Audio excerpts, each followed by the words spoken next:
Ok. Primero que nada, buenas tardes, profesor y compañeros. Hoy mi grupo conformado por Naomi, Patricia y mi persona, Naomi Otero, Patricia Hernández y mi persona Amanda Gis, le vamos a estar hablando de lo que es la piel y sus sentidos.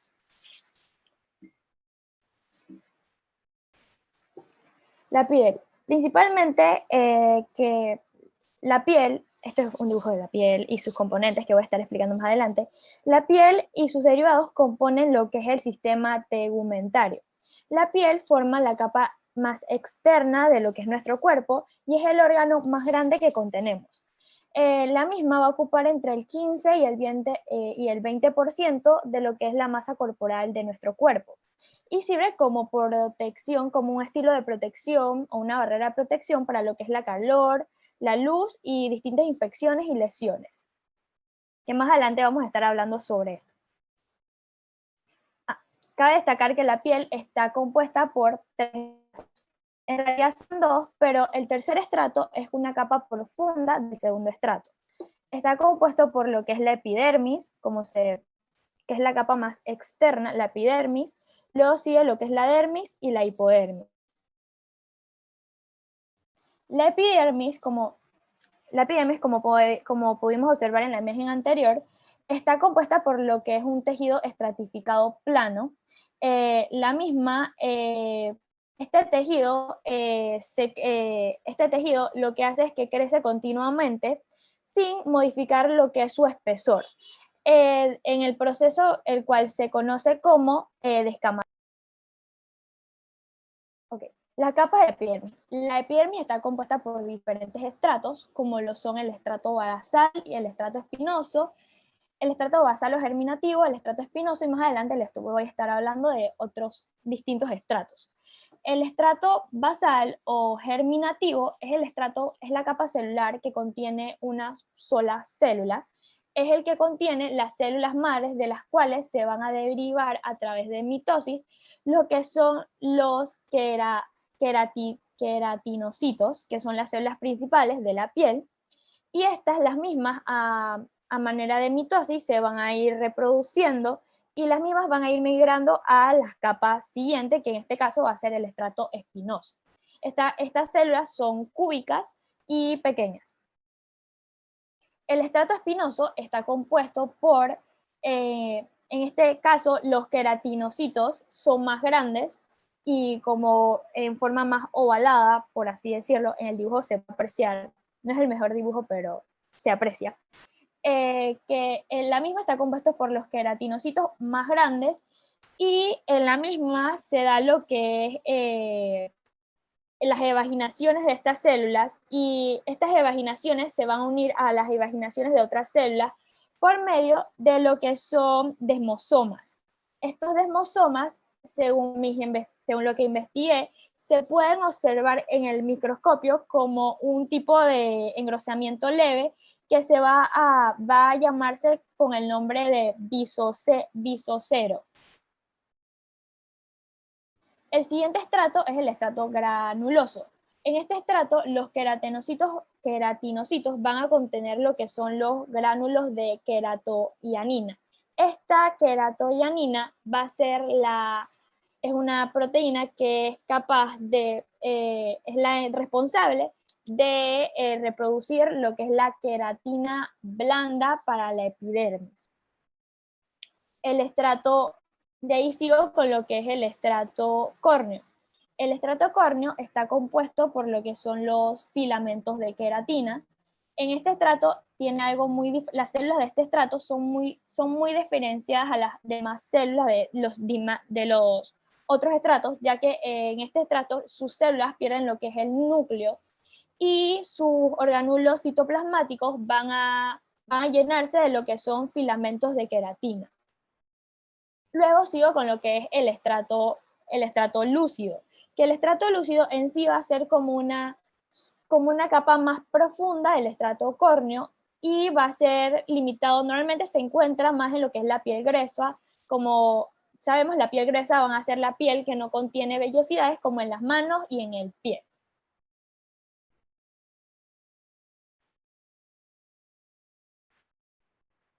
La dermis. La dermis es la capa de la piel que está situada debajo de la epidermis. La dermis está compuesta por un tejido conjuntivo denso y deriva de lo que es el mesodermo.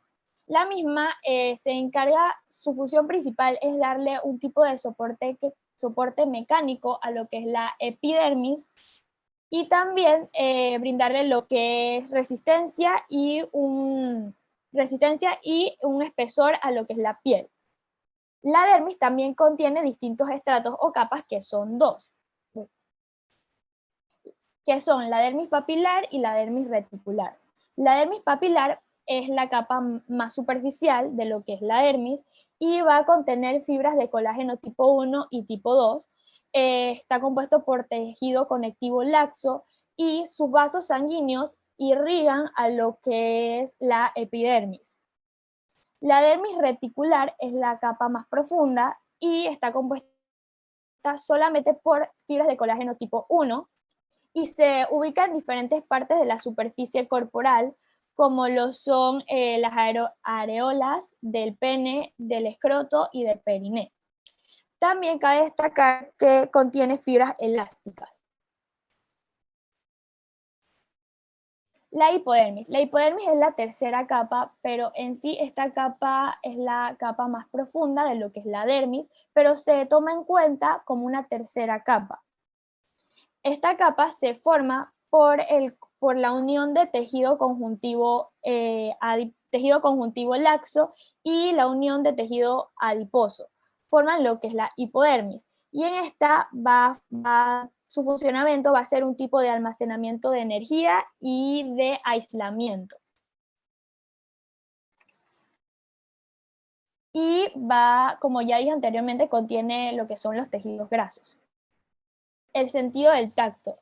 El sentido del tacto, como todos sabemos, nuestra piel contiene alrededor de más de 5 millones de receptores. Estos receptores son cruciales en lo que es el sentido del tacto. Estos receptores van a recibir algún tipo de estímulo para poder enviar este impulso a través por las neuronas y que estas neuronas las envíen este tipo de información a través de la médula espinal y que esta llegue a lo que es el cerebro y así el mismo pueda enviar algún tipo de respuesta, ya sea a manera de protección o de otro tipo de manera. Estos estímulos pueden ser por medio de presión, temperatura o dolor, que más adelante se va a estar hablando de esto. La parestesia. La parestesia es un tipo de, trastorno que no se da por medio de algún tipo de algún tipo de sensación, de algún tipo de estímulo,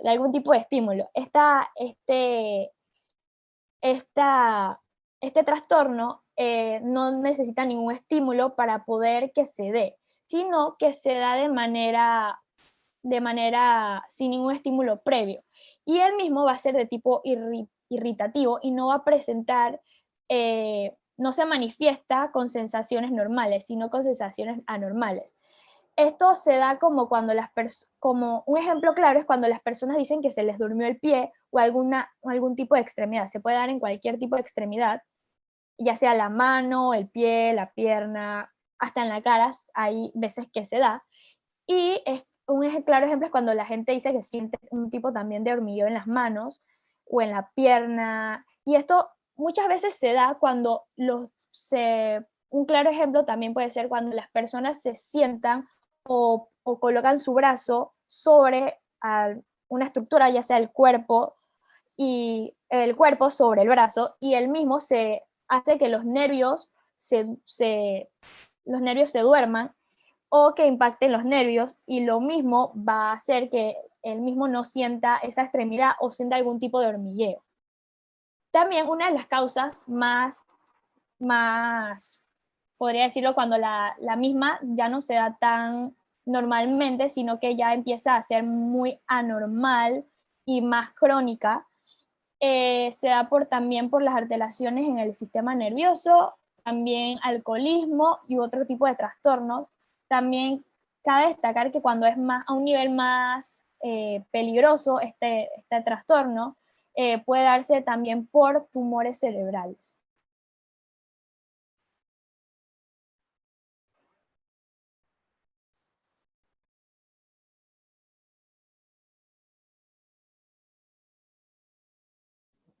Ok, ahora yo les hablaré sobre las células de la epidermis, iniciando por los queratinocitos. Los queratinocitos son el principal tipo celular de la epidermis. Esta es una célula que se origina en el estrato epidérmico basal y migran al estrato córneo, en la parte más externa, donde se aplana, de este modo pierden sus núcleos. Las dos funciones más importantes de los queratinocitos son que ellos producen queratina, que es la principal proteína de la estructura de la epidermis, y también que esta queratina estimula el crecimiento de las células epiteliales en la piel y de las que revisten la superficie de la boca, el estómago y los intestinos. Otra función importante que tiene es que participan como barrera contra el agua en la epidermis. Estos queratinocitos están en continua renovación y pasan progresivamente de la capa basal de las zonas superiores por un proceso de diferenciación celular hasta una capa de la córnea, donde forman una capa de células muertas en forma de escamas y que es rica en queratina. También se calcula que los queratinocitos tardan un mes en el trayecto desde la capa basal, que es la capa germinativa, hasta la capa de la córnea, aunque este proceso puede verse acelerado en casos de hiperproliferación de los queratinocitos, en donde puede suceder una enfermedad que se llama psoriasis, de la que les hablaré más adelante. La otra célula importante de la epidermis son los melanocitos. Estos melanocitos son células dendríticas que se derivan de la cresta neural y que migran hacia la epidermis y el folículo durante el proceso de la embriogénesis. La función principal de estos es que producen melanina. La melanina tiene una gran importancia en la protección contra los rayos ultravioleta. La piel, en condiciones normales, estos melanocitos se disponen a nivel de la capa basal epidérmica y como que contactan a los queratinocitos por medio de sus dendritas, como lo estamos viendo en la imagen, y existe un melanocito por cada 4 o 10 queratinocitos. El color de la piel depende de los melanocitos. También esto se caracteriza por tener un núcleo ovoide, y si estamos en condiciones normales, estos melanocitos se disponen a nivel de la capa basal, contactando a los queratinocitos con sus dendritas. También el color de la piel depende de la actividad, de cómo se produzcan estos. La melanina, que es la producida por estos melanocitos, puede ser aumentada, ya que se llama eumelanina, como tiene un color como marrón, o también otra que se llama feomelanina, que es un pigmento amarillento. Estas formas son producidas a partir de una oxidación de la tirosina 3,4-dihidroxifenilalanina, que a través de esta acción de la enzima tirosinasa y una obtención de la tirosina esta que les acabo de mencionar. Estas reacciones entre estas enzimas ocurren en las estructuras denominadas premelanosomas, que estos se derivan del aparato de Golgi. A medida que se produce la melanina por el proceso de oxidación de la tirosina, esta estructura interna de la premelanosoma se transforma en un gránulo que en un gránulo maduro que se llama melanosoma. Estos melanosomas en desarrollo y su contenido de melanina se transfieren a los queratinocitos que están a sus alrededores por un proceso de donación pigmentaria. Este proceso, que comprende los fagocitos del extremo y de la prolongación del melanocito por la célula de los queratinocitos, es un tipo de secreción citocrónica, citocrina, que también se fagocita en una pequeña cantidad de citoplasma alrededor del melanosoma. La siguiente, por favor.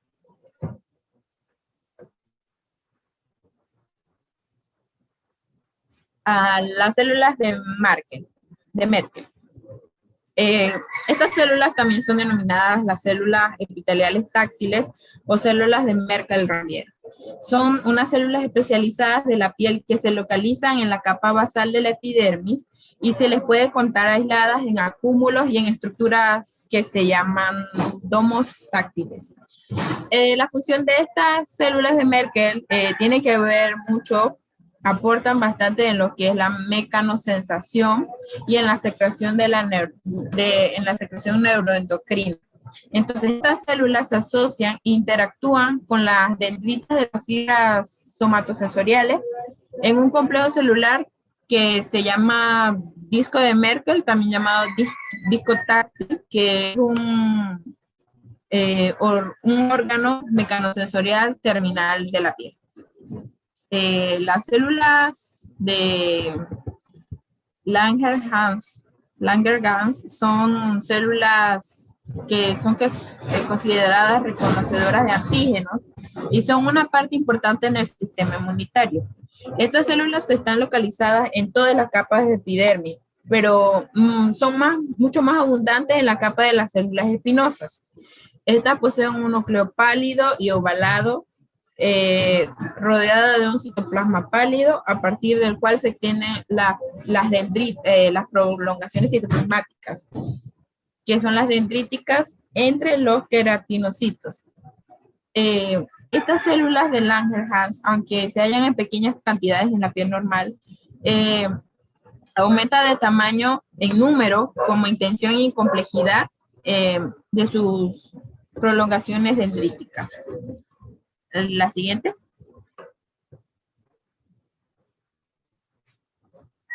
La psoriasis.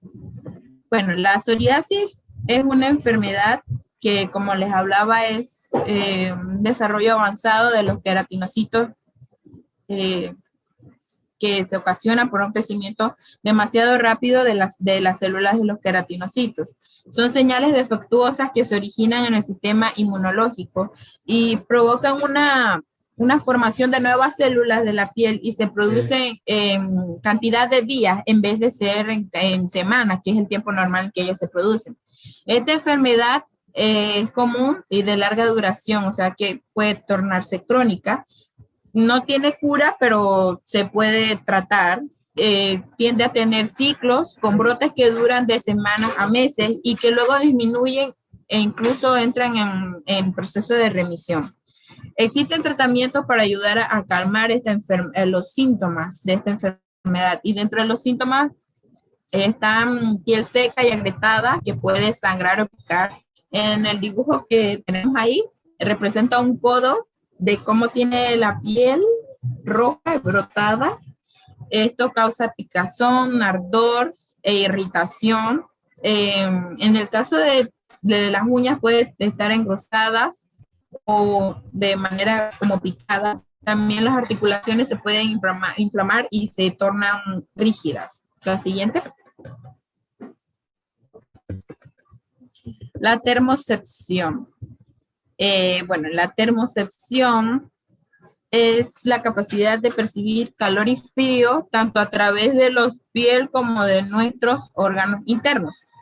Nosotros necesitamos entrar en contacto directo con la fuente de calor para medir su temperatura con precisión. Pero según lo que yo investigaba, en realidad lo que se percibe cuando tocamos en el objeto no es la temperatura que tiene el objeto, sino de la velocidad con que nos roba la temperatura, con que la velocidad con que persigue la temperatura que nosotros tenemos. Eh, por esta razón, según el ejemplo que leía, es que en un metal, en comparación con un plástico que tenga la misma temperatura, por decir 15 grados centígrados, hallaremos que el metal es más frío porque el metal roba energía más rápidamente. Eh, Al mismo tiempo que si, por ejemplo, tenemos un clima agradable, pero si nos metemos, por ejemplo, de 10 grados centígrados, pero si sumergimos en agua, vamos a sentir que nos congelamos con esa misma temperatura. Ahora bien, tampoco es que existe un órgano para detectar la temperatura. Están los termorreceptores, de los cuales hay dos tipos, que los termorreceptores son los receptores de la temperatura. Están los que detectan la temperatura exterior del cuerpo, que están situados en la piel, y están los que detectan la temperatura interna del cuerpo, que están repartidos por todos los órganos del cuerpo.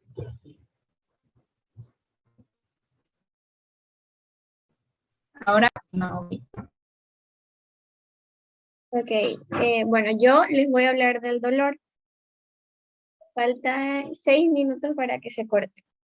Bueno, el dolor. Los nociceptores son aquellas terminaciones de las células que detectan lo que son las sensaciones del dolor y la transmiten a otras áreas del sistema nervioso central, como podemos ver en el dibujo que está a la mano izquierda. Hay varios tipos de ellos y pueden responder a estímulos ya sean mecánicos, térmicos o químicos, y tanto expresarse de manera externa como interna, es decir, provocadas por el mismo organismo. El sentido del dolor se considera que puede constituir una sensación que la percepción va como más allá de lo que se considera como el sentido común, ya que supone un mecanismo que es de sensación incómoda, pero, sin embargo, al igual que los otros sentidos, es un proceso sensorial que va a colaborar en lo que es la protección del organismo.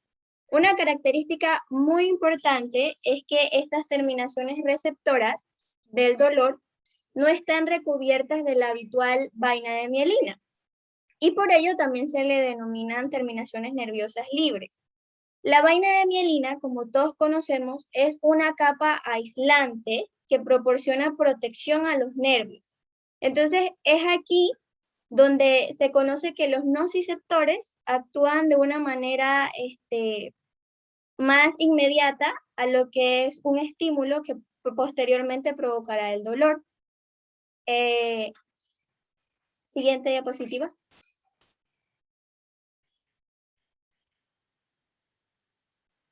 Los anexos, ahora les hablaré de los anexos cutáneos. Hay 4, folículos pilosos y pelo, las glándulas sebáceas, y las glándulas sudoríparas y las uñas. Los folículos pilosos y la piel. Estos están distribuidos por casi todo lo que es la superficie corporal, exceptuando lo que son los labios, los bordes plantares y palmares, es decir, de las manos y los pies. Bien, el folículo piloso constituye lo que es una invaginación de la epidermis y se extiende a lo que es la dermis, o incluso también puede llegar a lo que es la hipodermis, de la cual surge o se desarrolla lo que viene siendo el pelo.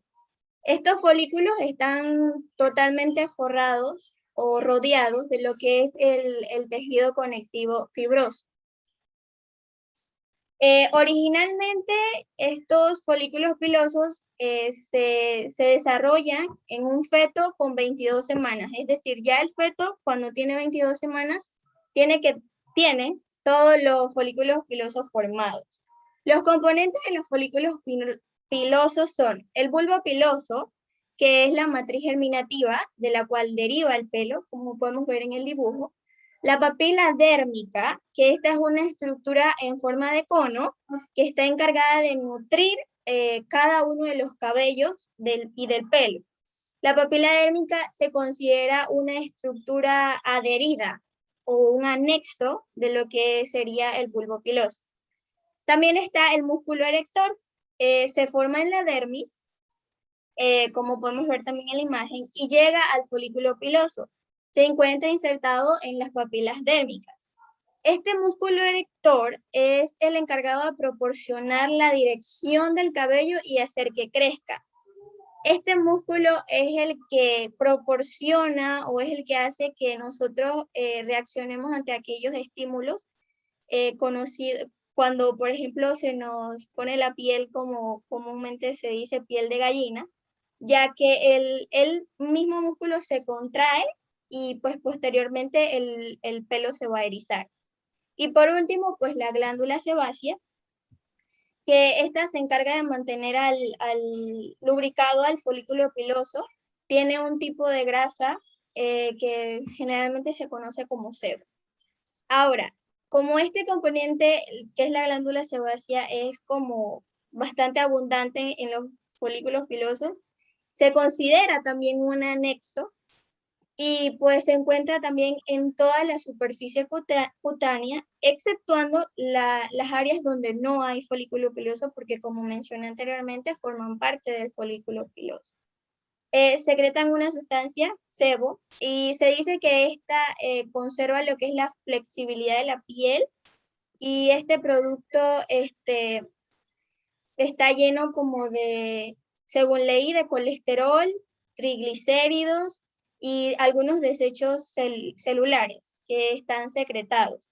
Y es por eso que parece un sebo, porque su densidad y consistencia es pues bastante como una masa.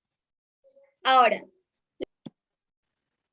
las glándulas sudoríparas.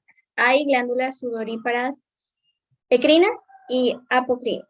Las glándulas sudoríparas ecrinas están distribuidas en toda la superficie corporal y son muy abundantes en lo que es la planta de los pies, las palmas de las manos, la frente y las axilas.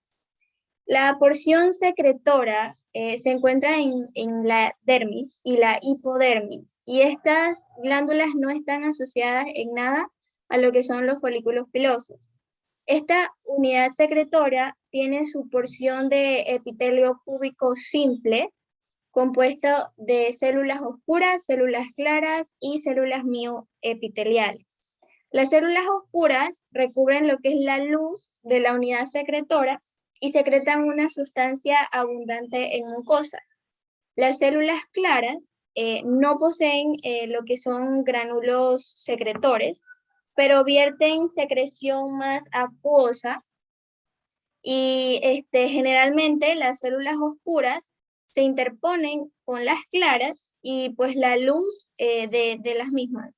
Entonces la membrana plasmática de lo que es la célula clara desarrolla pliegues en los cuales se interponen aquellas secreciones acuosas. Por último, pues las células mioepiteliales rodean lo que es la porción secretora de la glándula sudorípara y contienen actina y miosina, que son las que confieren una capacidad de contractibilidad en las mismas células. Ahora las células sudoríparas apocrinas. Estas se encuentran en las axilas también y mayormente en lo que son las áreas genitales. Su porción secretora se localiza en lo que es la dermis y la hipodermis también, y estas sí desembocan de lo que son los folículos pilosos. Justo están superficiales a la entrada de conductos de la glándula sebácea, como podemos ver en el dibujo. Estas células apocrinas tienen componentes.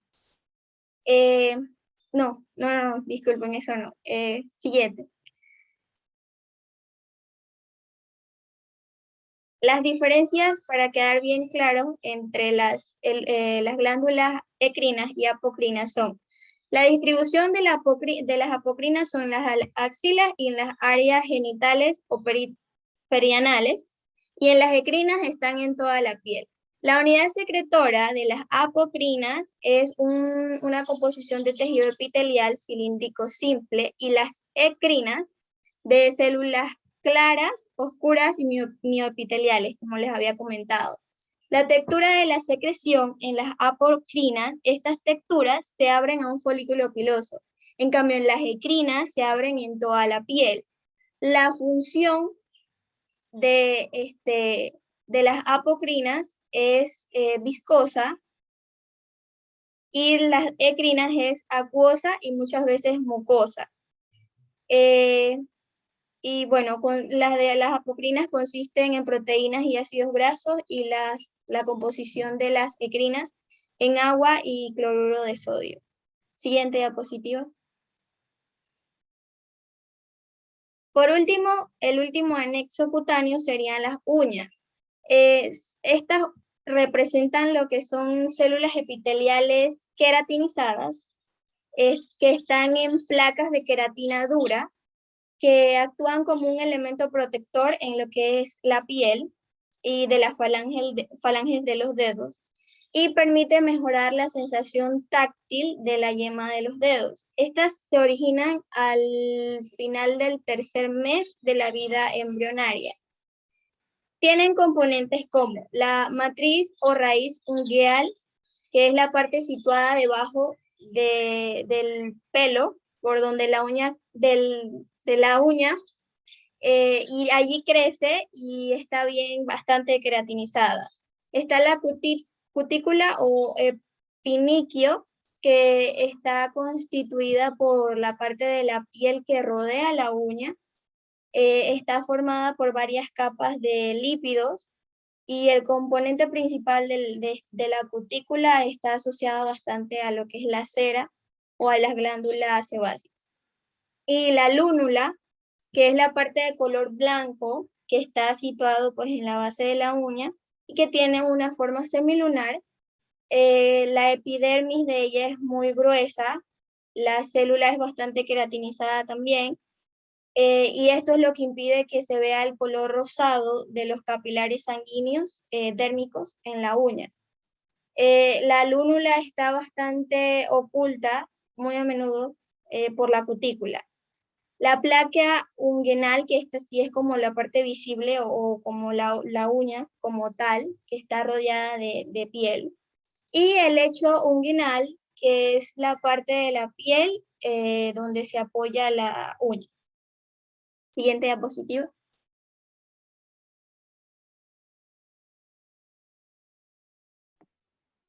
Ok. Muy bien.